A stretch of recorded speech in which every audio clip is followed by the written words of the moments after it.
Good evening, my friends. So good to see you. Another Q&A Tuesday.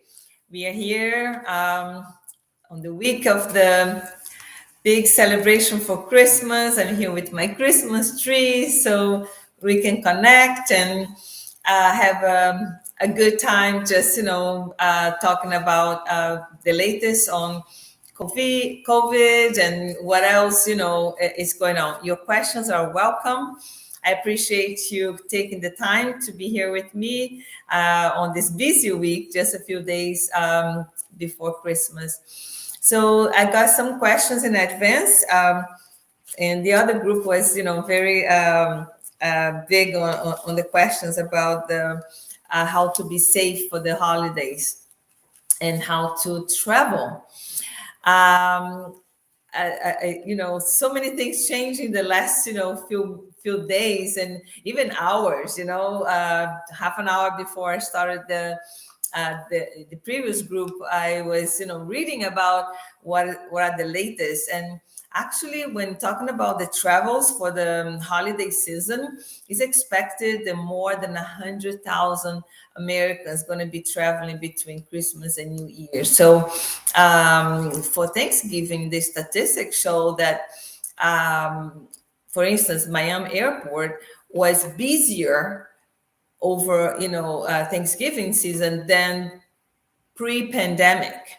So that goes to say that some people, or most of us, let's say that way, are kind of sick and tired of being, um, quarantined and not doing the things we want to do. And it's hard. And now that we've been vaccinated and so much, and that we still with the new variant coming, our way, that is just so hard to just not to do anything. So traveling has been big. And I think I told you last week, I traveled to New York last month before Thanksgiving, and the airport, both here and there were so full. The flights were full. So how to protect ourselves? Number one, get vaccinated and get your booster, because that's the best protection. But besides that, we need to do some other precautions, some measures to help us to be more protected. So wear your mask, make sure that you wash your hands, that you maintain distance as much as you can, because at the airport it's almost impossible to maintain distance. And if you are sick, don't travel. If you have a cough, if you're sneezing or sore throat, fever, body aches, anything that could be an indication that you are sick, just don't travel. Test yourself before you make a travel plans. The other thing that has been very beneficial for precautions, at the airport, is to make sure that you don't take your mask to eat and to drink too much. So if you have a short flight and you can eat at home before you actually, go to the airport, it's a good idea. So you keep your mask on, so you don't have to take the mask to eat or to drink. And because it's, places are so full, it's hard to find a little corner that you can eat without being so close to other people. The other group were asking about what is the best mask to use if you are traveling. And that was a very good question, because so many masks that you have so many options of masks all around, and some of them are fancy with nice design and all of that. Personally, I prefer very simple masks. Make sure that they are double, that they have the protection of double layers. The surgical mask for me, is the best, because they have the special material that will be filtering the particles in a better way. But if you really want to be safer, is the N95. The N95, which is more expensive, we know that, and it's more bothersome because it's going to be sticking to your face really tight, because that's the way, you don't have the air going in and out. So the N95 is the best protection. Make sure that you have the N95 that goes over your head, because some of the KN95, they just have the loop around your ears. That's not the best one. Well, the KN95 is better than the simple mask, but if you really want the best is the N95 that goes around your head, and the other one, around your neck. So it's really tight. I know it's not very comfortable. It marks, your face most of the time. So it's not very comfortable. But if you're really looking for a safer mask, that would be the recommendation.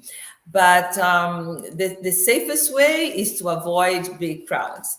Last weekend, I was in a big crowd. I went to the Amway Center for the Trans-Siberian Orchestra show, which was amazing. It's one of my favorite places, favorite shows to attend. And last year, they canceled because of the pandemic. And this year was like, oh, I want to go. I really want to make sure that I enjoy something. We get tired of being just isolated, right?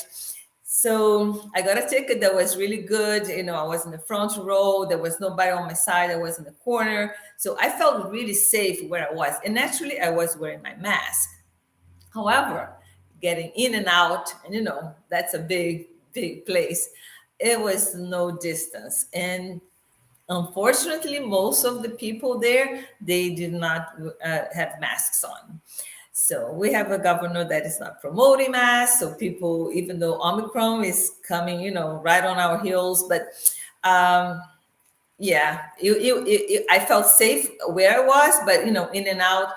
I'm glad that I had my mask on, and I was, feeling it a little better. But it's hard. It's hard because it's not 100%, So we just got to do the best we can and live our lives being considerate to ourselves and to other people. Because when I wear my mask, I am protecting myself, but I'm protecting the people around me as well. So I have my 2 vaccines and my booster. So I felt that I could do that. But the holiday is going to be really hard because lots of people are just doing that. I am tired. I want to have my celebration and all of that. And we need that because we need the connections. We need to be around people that we love. So Omicron is right here. I think today, well, when I read yesterday, it was not the dominant. Today, when I read about it, Omicron is the dominant variant in the US. So the way Omicron replicates is really fast. Just to understand a little bit more, if you haven't read about it, the COVID and the other variants, they attack more the lower respiratory in your lungs, the alveoli, and that's why people got so sick, because it's hard to breathe. And, some people end up on the respirator and all of that, because that's more severe, the symptoms, because it's right on the lower part of your respiratory system. So your lungs get, consolidated and the air cannot go in and out. With the Omicron, it's not as much on the lower part of the lungs. It's more on the upper part, on the trachea and in the upper respiratory. 70 times more the replication on the upper respiratory than the other variants. That's why it's easier to get the virus out, and that's how why it's so easy to contaminate. Because it spreads easier because it's in the upper respiratory of your bronchioles. So when you think about the contamination being so rapid, just a matter of days, now is the main variant, it's scary. The good thing about it is that Omicron, because it doesn't go as much on the lower part of your lungs, the bronchioles, the symptoms is not as severe. I think we have a question going on here. It's your channel, please. Can you wish him a happy birthday? Oh, Jack is it's a birthday for Jack. Yeah, happy birthday, Jack. I had my birthday in December too. So good people born in December, including Jesus, right? Happy birthday. So yeah, so for now, it is still very early to draw any conclusions like, oh, this is not a bad severe variant. For now, that's what we have seen, but we don't know what's coming, later on.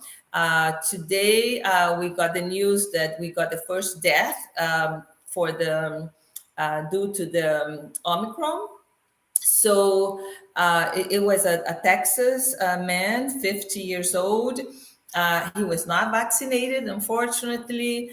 He had COVID before, and that's something. It is just one person, but that's something for us to be very mindful, because we hear some people that are anti-vax and they say, "Oh, I had COVID. I have the antibodies. I am protected."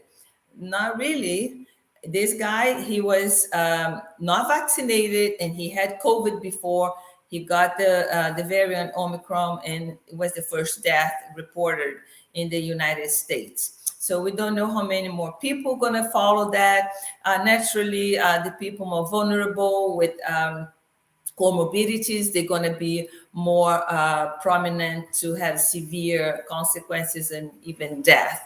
But the thing is, the responsible thing to do is to get ourselves vaccinated, get your booster, because Omicron has been reported to evade vaccine. So the booster gives us the extra protection. And again, not even just because I have the vaccine and the booster, I'm just going to go everywhere and not be mindful. I want to make sure that I wear my mask, that I keep the distance, that I wash my hands, that if I am symptomatic, I don't, mingle with other people. So it's very important to be mindful of those things. So I am going to see the other question that I got here in advance. We talked about the travels. Yeah, this is the thing that we have been happy about. It's about the home test for the COVID. So the home kit for COVID is already available in the drugstores. But now with Biden's initiative to be proactive with the new variants, and so many people contaminated over the holidays, and we expect January to be a very hard month for COVID case that have bad consequences. So the home kit will be available for free. So right now we have it available, but you have to pay. Now, if you have insurance, the insurance is going to reimburse you. But if you don't have insurance, you're going to have the home kit available for free. And this is part of the government initiative for that. I have a question here, that we must wait 6 months before getting the booster. Okay, so one of the questions here is that if we have to wait 6 months to have the booster, depends on which vaccine you took. If you took the Johnson & Johnson, you don't have to wait 6 months, 2 months. 2 months after Johnson & Johnson, you can get a booster. And by the way, my recommendation is that you get a booster of Moderna or Pfizer, because particularly I prefer Moderna because of the study shows that it loses the effectiveness not as fast as Pfizer. But no, both are good. I would not recommend a booster of Johnson. So if you got Johnson, 2 months, you go ahead and get your booster.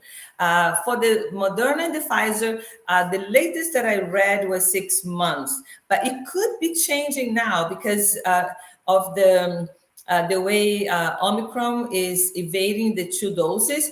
I would not be surprised if you could get the booster with 4 months or even less. So we have to check on that, but that's the best answer so far. So So the home test being available for free, it's a way to have available for the community that don't have insurance, because if we can test the people can test themselves faster. That means you can quarantine faster, avoiding to contaminate other people, and you can make decisions for your family if you're going to send your kid to school. By the way, the home kit, you can test 2 years up. So small children, 2 years old, you can test them. It's a very simple test. You have the result in 15 minutes. So basically, you get the two tests. The home kit, they come with two tests, because that was one of the other questions that I got. Is the home kit a PCR or an antigen rapid test? It's an antigen test, so it's a rapid test. So you may have the first test negative and you're having symptoms because you didn't have enough viral load to test positive. So you have two tests. You wait a couple of days and then you test again. And if you have COVID, it will come back positive, as you progress with the disease. So very simple to do. You get a swab in your nose 5 times in one nostril, another 5 times on the other nostril, and everything is written, the instructions, and they have different companies that so it might differ a little bit from one to the other, but basically it's the swab, the nose swab, like 2/3 of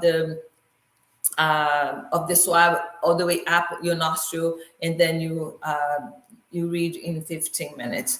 So the availability of those kits being for free will give access to people that might not have, the money. And by the way, if you know anybody that needs to go for vaccination and they don't have a car, they have difficulty with transportation, I was surprised to learn, and that's not new, but maybe not well spread out. Uber and Lyft, they have a program. They have some incentives from the government to take people to vaccine and back for free. So those are free ride. There is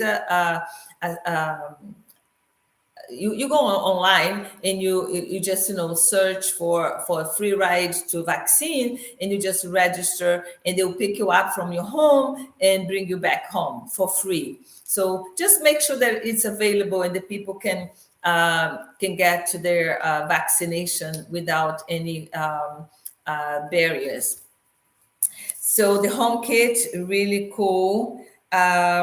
We talk about how it's done.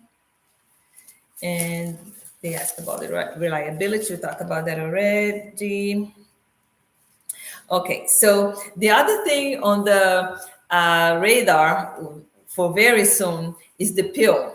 How, there's a question, if you think of the COVID variant.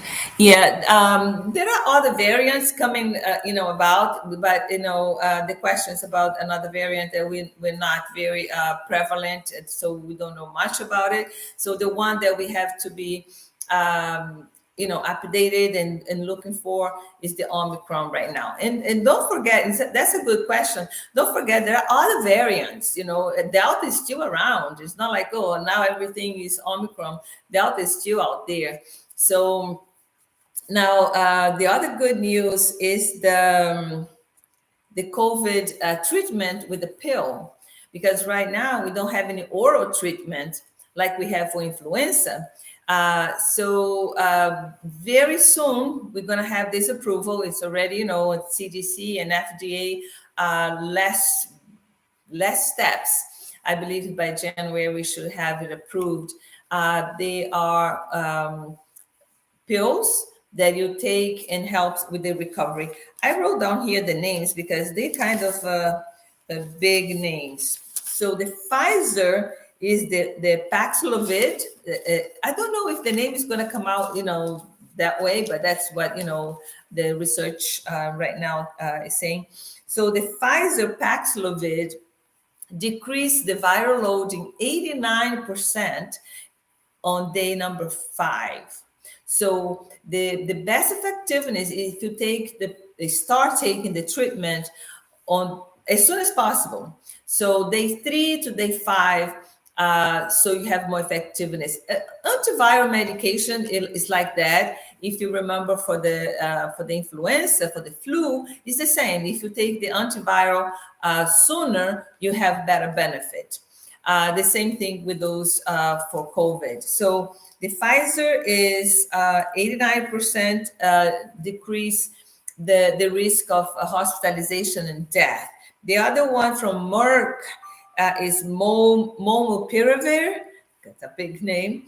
It decreased 30% the chance of hospitalization and death. Now, when you think about it, if I have one that decreased 30%, the other one decreases 89%, I'm going to favor the one that gives me the best benefit. But you know what? Whatever is available at that time, because we don't know how much availability is going to be if we have this, surge of Omicron, and we don't know how fast they can produce those medications. And by the way, they're going to be all for free as well.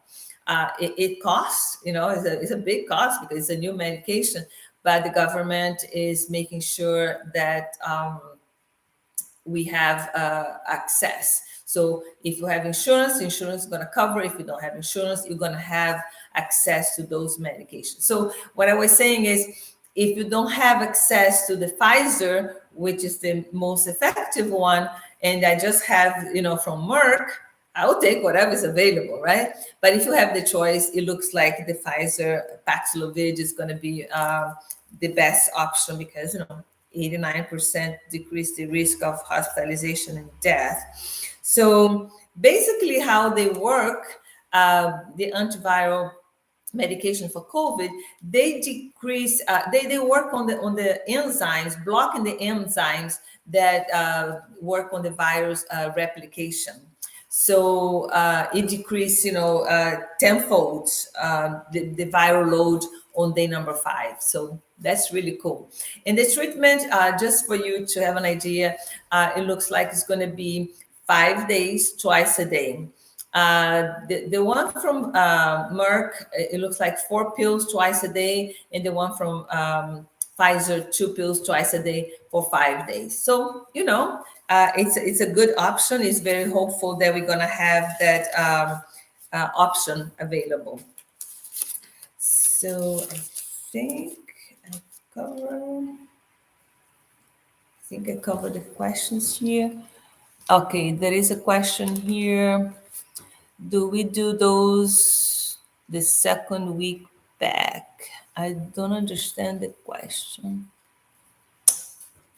Maybe you're talking about on the second week, when you finish the pills, if you do a second, I don't know. The treatment is one course of 5 days. And again, this is all new. How it's going to be approved and how it's going to be available is to be seen very, very soon. But, it's not out yet, but very soon. And the other question here, when are the pills available? Exactly. So they are already available for approval, but for the public, it's not out yet. But from what I have read, the latest research, they have FDA and CDC, like in the last few strokes to approve and to be out there. And you know how it is, those companies, when they have the new medication, especially in a pandemic like this, they are already producing, 1,000 millions, whatever doses they know is going to be needed. So I'm believing that in the next few days we should hear some good news that they are approved, and by beginning of the year, I think we should see the pills available. And the best news for me is that they're going to be for free, because we remember when we started having the antiviral for influenza, and it was so expensive. People without insurance were like, tough it up, because it's almost impossible to pay for. But and that's the thing about the pandemic and how connected we are. My health depends on your health. So we have to take care of each other. There is no such a thing like, I'm taking care of myself. You don't have insurance, it's your problem. No, now we are so conscious and so aware that we are all connected. We have to take care of each other, and that's the thing that I personally see. One of the positive things about the whole pandemic is how people are more soft, to be mindful how much we have to take care of each other, how much is our responsibility to protect ourselves, to protect others, and to just be good to each other. So we are in the season of Christmas, and all the hearts are opened, and we are celebrating with our families. And no matter how much hardship we go through, the hardship always going to be part of life. Sometimes more, sometimes less, but a life without problems is an illusion. I heard that before. So we will have difficulties, but at the end of the day, we always going to find something good to celebrate. And I hope you can celebrate Christmas with your family, that your hearts be open and just, full of love and good vibes, and just taking care of each other. Thank you so much for spending your time with me on this very busy, week. And I really appreciate your questions. And next Tuesday, we're going to be here again. Every Tuesday, we have the Q&A with updates on new things about your health. I would appreciate if you can sign up for subscribe to my channel, and spread, the link with your friends. And that helps our telehealth practice to grow. I appreciate your time, and I really wish you all the best. Love you. Bye.